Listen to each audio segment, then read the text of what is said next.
Hello, everybody. Welcome to another episode of the Thriving Adoptees podcast. So today I'm delighted to be joined by Meg Manning. Welcome to the show, Meg. Delighted to see you. I'm just looking. We're doing this on Zoom, and for some reason, my view's looking it's a bit different to normal. And it's just throwing me slightly. So anyway, I've clicked it back, and here we are, back in the thing. Welcome to the show. Thank you for joining us today. Thank you so much for having us. We really appreciate the opportunity to talk to you and to your listeners. Yeah. Okay. So could you tell us a little bit about yourself, Meg? Yeah. So my name's Meg Manning, as you said, and I work as the Director of Home Visiting Training at the Children's Trust. The Children's Trust is based in Boston, Massachusetts. And I'm happy to talk a little bit more about the agency, if that would be helpful information to share. If you could talk about it briefly, and especially as it relates to the world of adoption, that would be great. Yeah, absolutely. So the Children's Trust, our programs partner with parents to help them build the lifelong skills that they need and the self-confidence that they need in order to ensure that their children grow up safe and healthy. And our agency works with over 100 different community organizations all across the Commonwealth of Massachusetts, and we provide high quality services to help families thrive and to help children be safe and grow up in safe environments. And our programs are really designed to both address risk factors and to build protective factors. And I think that's where there's a really nice connection to the conversation that we're having today. So when we think about protective factors, right, those are the things that can counterbalance risk factors. The things like, growing up in an environment where there's intimate partner violence or substance use or mental health challenges, those sorts of things. And what we know is that protective factors can help to buffer the effects of those risk factors and can help support children as they grow and develop and can help build their resilience. And we know, right, that stressful households, stressful environments can have a long-term negative impacts on a child in the way that they grow and develop. But we also know that a parent or caregiver who is stressed, who is struggling, but can access help, can access support, whether that's through connections with other parents or podcasts such as yours, or parenting resources, a home visitor, right? That those sorts of things can help to learn to manage their stress and can help create environments where their child and where they are able to be safe and healthy. So that's really where we think about the importance of supporting parents to build that resilience for themselves and for their child. Okay, so there's an awful lot there. I'd like, given the most of the audience listening to this, right, are adoptive parents. I'd like to kind of zero in on a few different things there. First off, it for me is resilience, is resiliency. So if we look at kind of like what thriving is the big picture, and I guess all the stuff that a lot of your stuff that you're talking about there are individual factors that would fit in within that category. And so if we could start off with resilience, what does resilience mean to you from the perspective of an adoptive parent? Yeah, that's a great question. And I think when we think about resilience, right, it's really an individual's ability to take those hard experiences that they might be experiencing, those hard things that have happened to them or to their child, and really thinking about how you are able to develop the skills, develop the strength, develop those positive relationships that you need in order to move forward and to have the resilience to continue to move forward in spite of those challenges that you might have experienced early in life. And there's a lot of science and a lot of research that tells us that while early experiences of adversity do have are linked to long-term negative impacts, we also know, and this I think is the key message here, is that we also know that positive experiences supporting children to develop their own resilience, that those can counterbalance those negative, the adversity that somebody may have experienced in ways that can help to buffer the impact of those experiences and can help support that individual to grow up safe and healthy and thriving as an adult. Okay, so if I can strip that back down to really the real essence of how I see that, right? So we're talking about, you know, these the early child, the adverse child ACEs, what do they call them? ACEs, yep, adverse childhood experiences, yeah. And we're talking about, to an audience that is adoptive parents, we're essentially talking about the strength of the parent to handle, deal with, manage, change, cope with the aftermath of that experience, especially if they have, I'm thinking particularly about adoptive parents who have adopted from foster care. So if we look at, if we can strip, and this is, how shall I put this? This is a theoretical stripping back. So we're talking about, just for sake of ease, we're talking about what people call the primal wound, which is the separation from a birth mother, that is deemed to take place. And I have some different views on that. Anyway, but there's that, and then there's the adverse, there's the neglect, abuse, stuff that a child has gone through in their birth family before they've gone into they've been fostered, or they've gone into the care system, or whatever. So if we focus in on the kids that have come from from care, and we're talking about resiliency, as in resiliency of the parents to handle the aftermath of that. What are the key factors for you in that specific bit? And I thought I was asking quite an elegant question there, but it wasn't. I went a bit all over the place, but you know, sounded great. I do, yes, and please steer me if I veer off course.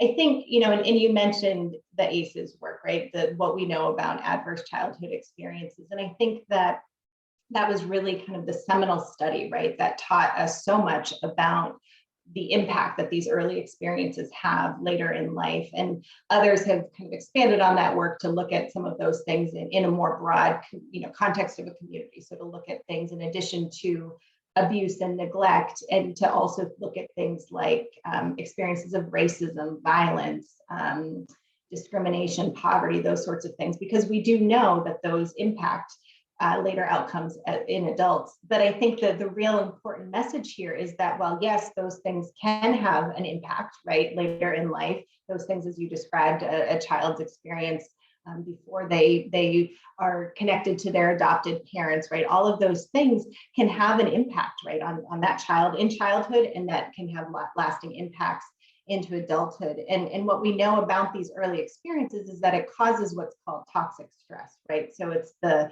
kind of the idea that when we experience stress, right, and we don't have anybody to help us cope with that stress, help us manage that stress, the children who have those experiences, they can't turn off their stress response in the way that a child who has grown up in a supportive environment is able to do. And so that ongoing stress is what essentially wears on the body and the brain, and can be linked to some of these negative outcomes as an adult.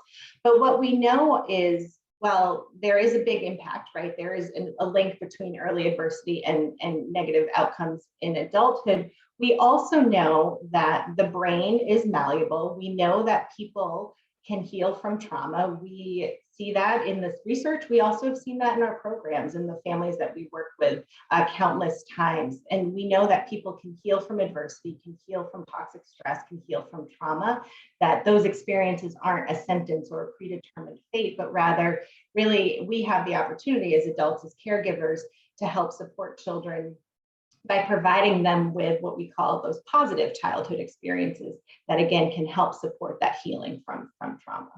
Okay. So if I can put this really simply, as I'm not a therapist or a psychologist or a clinical social worker or anything, we're talking about bringing in some positive experiences to outweigh the negatives of the past, right? Yeah. And so what does that mean? What are the most effective ways that adoptive parents can mitigate those ACEs? Yeah, so I think that there are a lot of things that we can think about, and some really concrete activities, things that you can do with your child, and we can certainly talk about those things. But what we also really want to emphasize is that so much of the work of parenting, our ability to be able to support children that have experienced adversity, it really starts with us. It starts with us as parents and our own ability to manage our stress, manage our emotional response to situations, because we know that not only does that allow us to show up in the way that we want to show up for our child, but it also allows us to, it provides our child with access to and the opportunity to have consistent, calm parents who can help support them in healing from their trauma. And we would love to talk a little bit more about what that actually looks like, right? Because telling a parent to stay calm in a world that, has thrown so many stressors our way is really tough, right? And so there are certainly things that are outside of all of our control, but the way that we are able to manage those things can have a real impact on how we are able to show up for our child, and help support them in healing from some of those experiences they may have had. So you've said resilience for you is, you talked about skills, strengths, and relationships. Mm-hmm. So could you break that down? Well, not break that down. Could you flesh that out? What Yeah, you mean? sure. Skills, strengths, and relationships. So I think when we think about skills and we think about the skills of a parent to be able to do that. So when we think of a parent, parent, caregiver, mother, father, whatever that looks like in this family unit, a big part of the skills that we need as parents is to be able to regulate ourselves, to be aware when we're feeling out of balance, when we're feeling dysregulated, so that we're able to be more present for our children when they are experiencing challenges. And again, this is a big part of the work of parenting, right? Is to be able to manage those things that are coming your way. But there are strategies that you can use, skills that you can build as a parent to help you be able to do that. So when we think about managing and kind of regulating our emotional responses to situations, we can start by really building the skills and building awareness around what is our body telling us when we start to feel dysregulated? What does our body tell us when we are feeling in a state of balance, right? So to first understand how we are when we're balanced helps us understand how we are when we're out of balance and starting to feel dysregulated. So it's tuning into our own cues, right? Those indicators, those things that our body tells us, right? Are we feeling tension in our neck or in our jaws, right? Do our hands get clammy? Does our breath quicken? These are all signs that we can tune into as parents to get a sense of what might be going on for us when we start to feel out of balance. And then we can practice strategies to help us regain balance and really be more present in the moment with whatever's going on for our child in that moment. And we can think about different strategies, right, that we can use in those moments. So there are a lot of different strategies, and people need to find the ones that work best for them. But things like, focusing on your breathing, which works for a lot of people. It doesn't work for everybody, though. Thinking about grounding strategies. So things like being really aware of your body in the space that you're in. So being aware of your feet planted firmly on the ground beneath you, thinking about your back leaning up against the chair, thinking about you, where you are in your environment in that moment. Another strategy that we hear folks use is the strategy of self-talk. So these are those mantras, those sayings that we can repeat to ourselves when we feel dysregulated, when we feel out of balance. Things like, I've got this, or this is temporary, right? My child is eventually going to fall asleep, right? Those things that can help us sort of talk ourselves through these stressful situations. And I think it can be really important for us to practice these strategies, practice these techniques when we are in balance, when we're calm, because that allows us to strengthen the connections in our brain that makes these strategies more effective when we actually need them, and easier for us to draw on and remember to use when we start to feel really out of balance, to feel dysregulated. And I think when we think about this specifically in terms of parenting, right, it's important for us to be aware of and familiar with our own triggers, right? What are those things that our child does, or what are those activities that for us oftentimes get us stirred up or dysregulated or out of balance, right? Are there certain behaviors, certain things that your child does that are particularly challenging for us, right? Is it a particular mood, a particular time of day? And we'd really encourage parents to reflect on those things, to think about those things before you face those things again, right? To think about how you might want to respond in those situations the next time they happen. What would it look like to respond differently? How might you remember to use some of these strategies to regain a sense of calm and be able to be more present with the situation that's in front of you? Are there any small shifts that you might want to try? And to really think about what that's actually going to be like for you to do that. And I know that when we think about building resilience in children, it really does start with the parent, right? Think about how we're able to show up for them, how we can respond to them in moments where they're feeling stressed or dysregulated, our ability to show up and be present and to focus on that connection in those moments is really at the heart of what can build resilience for children. Yeah. So essentially, you're talking about awareness. In the first instance, you're talking about self-awareness, and then awareness of our response to how our kids are. And then you're talking about kind of mindfulness techniques, and drawing our attention to the fact that there are lots of different things that we can do in that, and to the fact that given the massive options in that area, it's about trying different things until we find something that works for us, right? Mm-hmm. Is that what you're saying? Absolutely. Yeah, I think that there are a lot of different things, right, that work for different people. So it's recognizing that, breathing might not be the thing that works for you, and that's okay. Thinking about other strategies that might be a better fit for you, better fit in different situations, but to practice those, to give yourself permission to try those things out, so that you can find something that can help you to be able to calm yourself in those moments where you start to feel stressed, because again, that impacts how we can respond to our child in those moments. Yeah.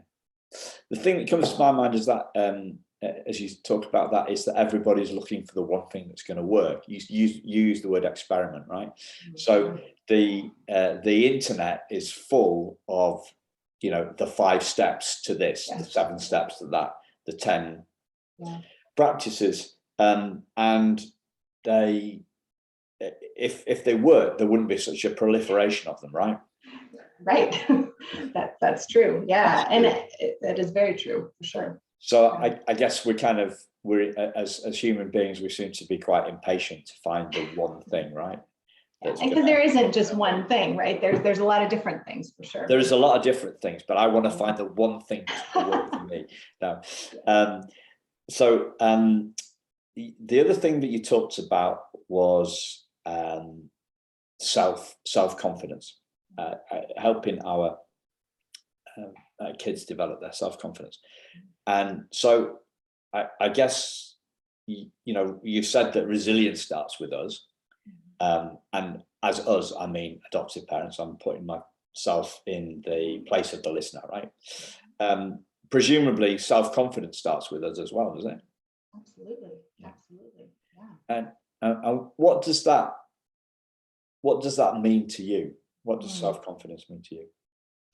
Yeah, I think that's a great question, especially as we think about parents supporting adopted children, right? And how to really build and allow space for children to develop their own self-confidence. And I think a lot of that really is based on how we respond to our children, right? In those moments when they are struggling, when those moments when they're experiencing strong emotions, when they're trying to figure out who they are and how they fit into this world. I think giving ourselves permission to do what we need to do, right, whether it's taking that deep breath or taking that pause, so that we can be really present with our child in those moments and ask questions, and to support them for who they are in that moment, and to be able to really give them the space to tell us who they are, to show us who they are. I think can go a long way to help that child feel validated, feel accepted for who they are, and to for you as a parent to be able to support them in exploring who they are and who they're going to be.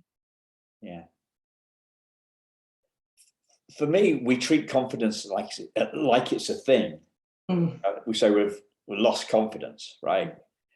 And it's not a thing; it's a feeling, right? Yeah. So feelings come and go. They do, yeah. And I think, go ahead. Yeah, I mean, there's this phrase that's sort of used a lot at the moment, isn't there? Getting in our own way. And I'm thinking about this in terms of parenting. So there's this idea that, and I'm being intentionally very literal here.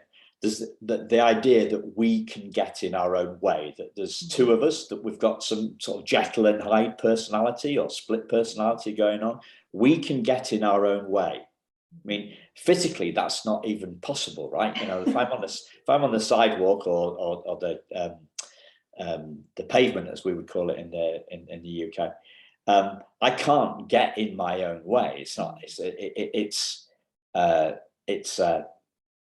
It's not a thing, but everybody uses it like it's a thing, and it's like getting in our own way is perhaps when our when our confidence has deserted us for a while, and we're getting in our own way. And the idea that, for me, really, the idea that I'm not going to be able to cope with this. I don't have the confidence about helping my child get through this day, get through this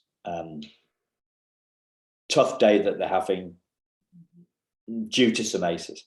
What that's kind of my take on it. But what would you say to that? Yeah, I think, when we think about children who have had adversity in their lives, right? Children who've experienced trauma, and children in general, right? So much of what we can do as parents is to really focus on how it is that we're responding to what our child is telling us using their words, but also to the other cues, the other things that our child is demonstrating to us. So their body language, their mood, right? Their behaviors. And children are this really interesting mix of being very competent, right? But also very vulnerable. They're able to do a lot, but they also need a lot of support. And I think that can be tricky, right? For both parents and for children as they navigate that children are dependent on us as caregivers to be able to be responsive and to show up for them when they're demonstrating to us that they have this need. And I think as parents, we oftentimes, when our child is having a hard day, when our child is struggling, we feel this strong urge, a strong inclination to try to fix it, right? To make things better, to make the hard stuff go away, because it is really hard for us to see somebody that we love, right? Experiencing challenges, struggling with something. And I think that oftentimes, right, that results in us, kind of going to this place of trying to fix whatever's going on for our child. If they're frustrated because they can't open the bottle of water, we just do it for them, right? Or if they're feeling really upset because somebody said something to them at school, we try to make those hard feelings go away. But what we actually, when we think about what we as parents can do, one of the things that we can do is in those moments, right, when a child is experiencing these strong emotions, it again starts with us to be able to get ourselves, do what we need to do for ourselves so that we can manage our own emotional activation and think about how we can respond in those moments so that we can really be there for our child in the way that they need to, right? We know feelings are for feelings, they're not for fixing, and we want to allow children the space to feel those things, even when it's hard for us, especially when it's hard for us. And if we are able to do that, it can create a lot more room for us to be present with our child and what they're experiencing. And when we're able to hold space for our child's experiences, when we can validate those feelings, validate those experiences, it actually can serve to strengthen that relationship that we have with our child. And it helps to build our child's social and emotional competence and essentially their resilience. And I think that it's easy enough to say that, right? Easy enough to say, stay calm when your child is struggling and to validate their feelings. But we know it's hard, right? It is extremely hard to do. And for many of us, it might feel really different than how we were raised from our own experiences as a child. And we know that we're not going to be able to respond in this way every single time, right? As a parent. And we don't need to as a parent. It's not about perfect parenting, getting it right every single time the first time, but it is about thinking about those opportunities where you can really slow down the interaction and meet your child where they are in that moment. So a lot of what you're talking about to me sounds really like emotional intelligence. Mm-hmm. Mm-hmm. And yeah, and emotional intelligence, I remember reading a book about this a few years ago, and it always starts with us first. So it's a bit like, confidence and resilience starting with us first in kids. Yeah. I don't hear that word mentioned a lot, actually, in adoption, in adoption circles and in the conversations that I have with adoptive parents, adoption professionals, such as yourselves. I don't hear that word emotional intelligence mentioned. So it's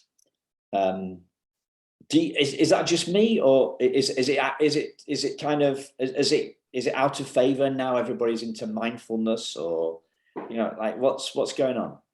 Yeah, it's interesting. I think oftentimes we hear emotional intelligence referred to in the context of childhood, right? Of children developing their own emotional intelligence, right? Their ability to name what they're feeling, their ability to empathize and be aware of what somebody else is experiencing. And I think, a lot of these conversations that we have about supporting children to do these things, right? We also need to do those things as adults too, because we're, many of us, right, still have a lot of work to do ourselves, right, in our own emotional intelligence, and that can have a real impact on how we're able to provide that space for our child. Because if we can't do that ourselves, it's hard for us to be able to do that for somebody else.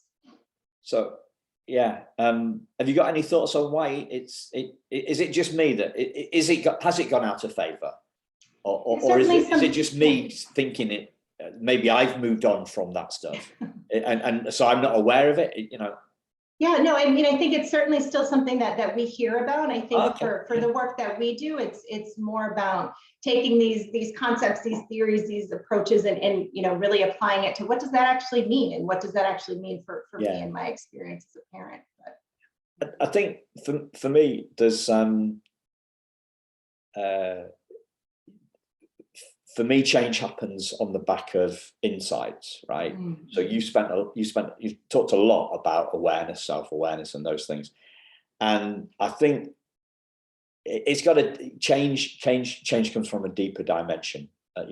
Change in behavior comes from a shift in our mindset, and you talked about the plasticity of the brain earlier on.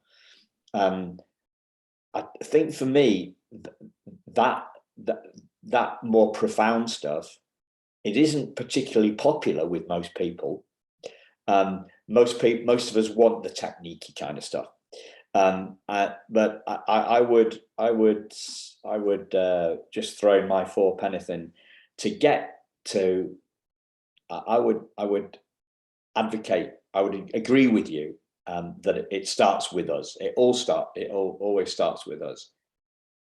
No matter whether it's us and our kids, or us and our partner, or us and our boss, or us and our colleagues, it always starts with us. And that's why kind of emotion intelligence stuff starts with us. And I would really, recommend that people dive into emotional intelligence podcasts or audio books, or something that we can do, like busy parents, busy people. I've just ordered a book on Kindle, right? My wife lost my Kindle years ago, and I haven't had a Kindle for ages. She borrowed it and lost it, right? But I've just bought a book, and hallelujah, I bought a book on Kindle, right? And I'm joking, because I actually consume audio like 2 hours a day. When I'm walking the dog, when I'm in the car, I'm always listening to something. I'm listening to sport or the news on, sometimes music, but I'm listening to stuff like, I didn't read a book on emotional intelligence. I listened to a book on emotional intelligence. You can do that whilst you're doing something else. I even listen to stuff while I'm doing the ironing. You can just hear. Makes it a little bit more exciting. Yeah, interesting. Yeah. But I love ironing. You see, like you're saying, different techniques work for different people. That could be yours. I'm trying to do big stuff, right? And I'm impatient to do that. So the fact that I can start with a shirt that looks all rumpled, and within 5 to 7 minutes, depending on my speed, I can have a crisp white shirt, or whatever color shirt it is, with sharp angles, flat, and it's great. And also, I'm listening to some podcasts as well. So I would encourage people to maybe dig in, see if you can find some an audiobook on emotional intelligence, and you can sample different audiobooks, I know, on Audible and Amazon before you buy them. And that kind of deeper, what's the word? Marinating. So like we marinate our meat before we put it on the barbecue. If you marinate in some emotional intelligence stuff, you're going to get more out of that. You're going to get more out of that in terms of profound change. You mentioned impatience, right? And I mentioned impatience too. Like, I'm impatient for change, but I can see an instant reaction. I can see, ironing the shirt, 5 minutes, it's done.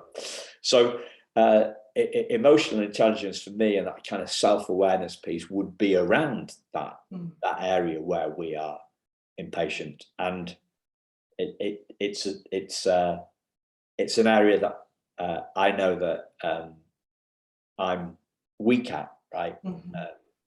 Because sometimes I get impatient on the road, and sometimes I get impatient in the swimming pool. So that I would urge people, if they're finding that the techniquey stuff doesn't work, it's not giving them the results that they want, then maybe it's time to go a little bit deeper into that self-awareness area, because that's what's gonna and most essentially, because our kids are going to do what we do. And we can't share stuff that we don't know, and we can't teach them stuff that we don't understand ourselves. So for all those reasons, it starts with us. It absolutely does. And I think, when we're talking about things like early childhood trauma, right, we know from the research that unfortunately childhood trauma is a common experience. And so it's also something that when we're thinking about what this is like for our children, right, and their own experiences, we want to recognize that for some individuals that might activate something in ourselves, right, based on our own experiences being parented, our own experiences as children. So, as we've said, we can heal from trauma, we can process that trauma, but it takes a lot of work to be able to do that. So I think really thinking about how you are going to be able to do that work yourself, whether that's, engaging, another professional to help you do that through therapy or through other sources, to be able to process some of that so that you are able to show up and to hold space for your child's experiences that they've had. And that can help strengthen that connection, right, that you have with your child. And as you said, they're not going to be able to do it if they can't see us do it too. So. Yeah. I hear this word process a lot. And to me, it's like,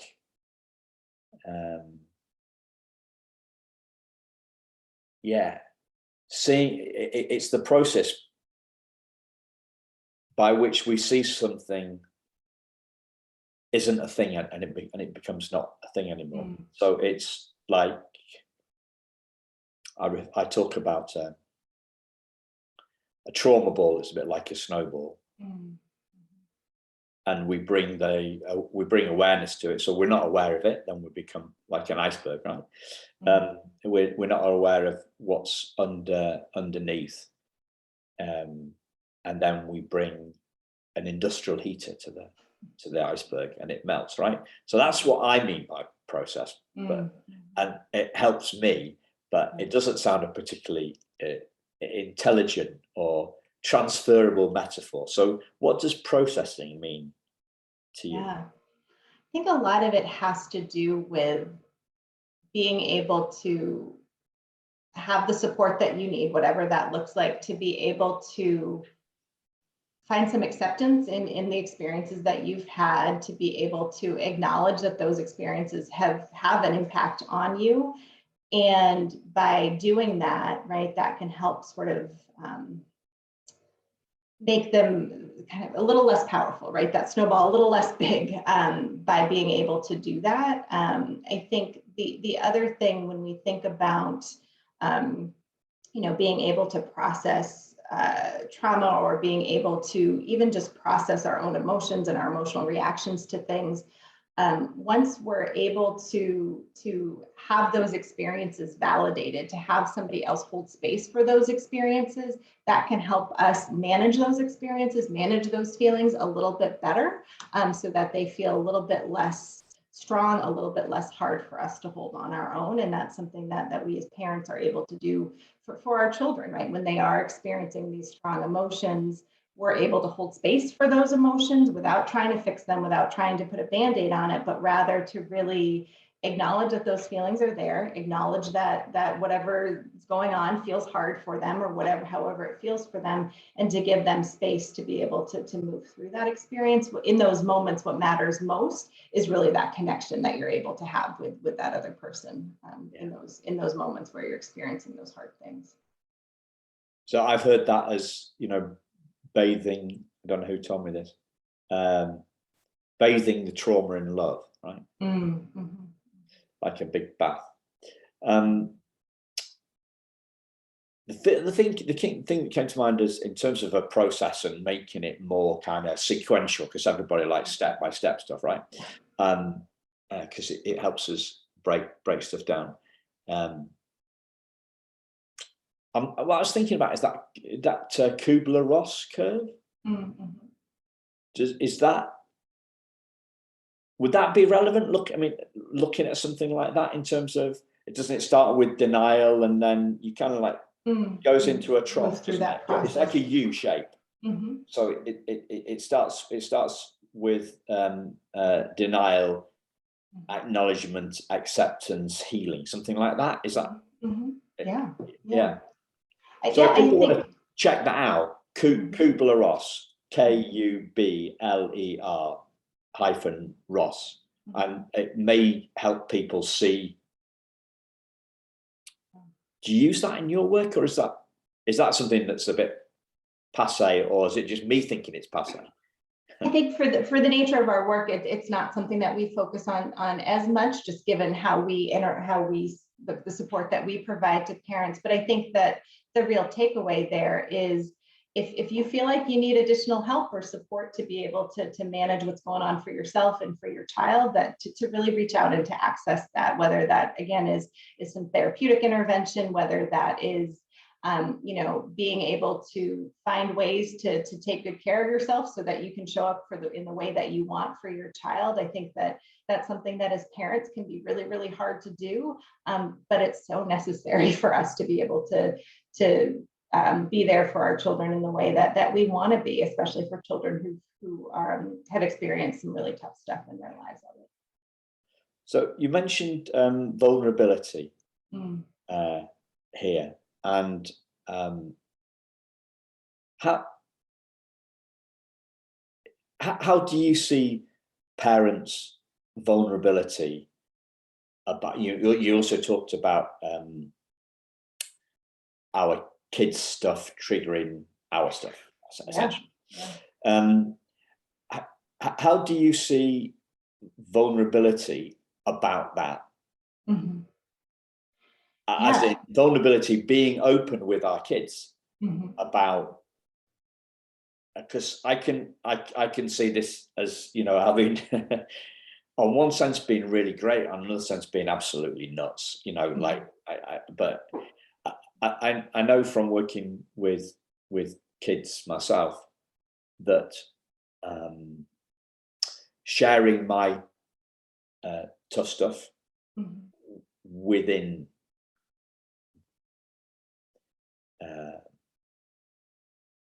respectable boundaries, shall we say, within common sense kind of stuff. So I was talking about being bullied, right? I was talking about being bullied to 10-year-olds. I wasn't, for example, because luckily I haven't suffered that. I wasn't talking about child being molested as a child. I was talking about some verbal bullying by that happened to me when I was the same age as them, by a kid who was like 4 years older, right? So everything has to have everything's got to be in context and appropriate. Yeah, sure. I've answered my own question really here, but can you give some? I'd love to hear your view on vulnerability and openness for adoptive parents when they're talking to their kids. Yeah, and I think what you shared, right, of thinking about the age of the child, knowing your child, right, all of those things are so critical to keep in mind when sharing things with a child. I think the other thing that's really important is to reflect on why it is that you're sharing what it is that you're sharing with your child, whether it's a part of your own history or other information that you want to share. Is it because you feel like you need to process it and in those situations, right? That's probably not something that you need to be sharing with your child. And there's probably other people who are better positioned to be able to support you in processing that. But if it's something where you feel like the child can handle it and that it would really be meaningful to their experience, then I think that's something to consider. I think when Can I just cut in there? Sure. I'm sorry to talk over you. Yeah. That's an interesting one. So yeah, the reason I shared was for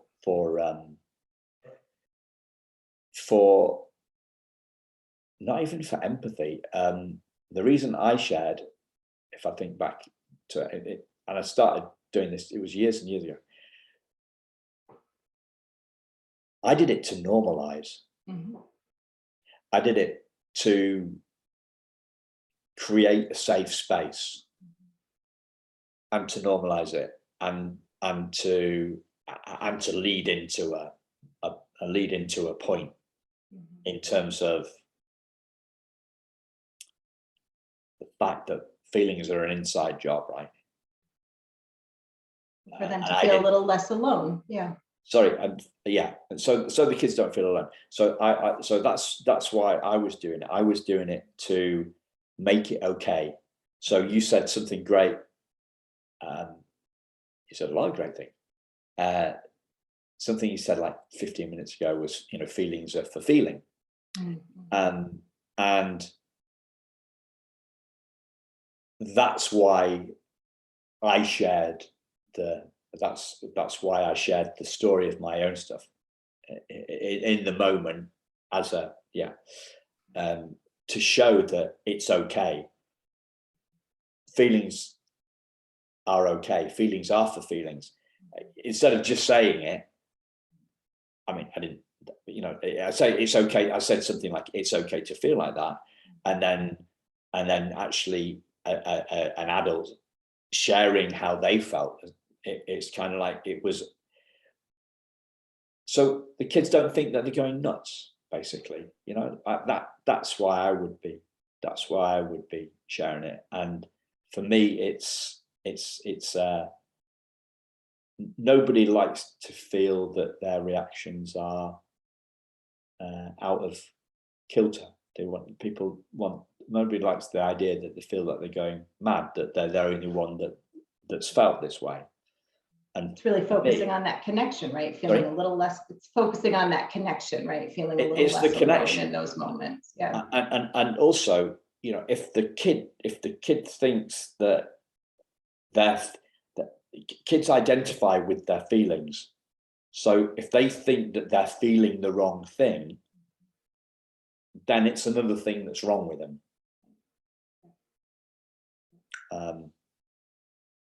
So yeah, I'm sorry to butt in, but it's like it's a valid point. Why are you doing it? Was I doing it to process it? Was I going out to share my stuff with 30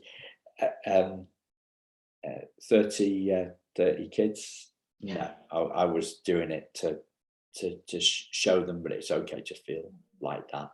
And as a pointer, the fact that feelings are an inside job, that come from inside us, and therefore no one can actually make us feel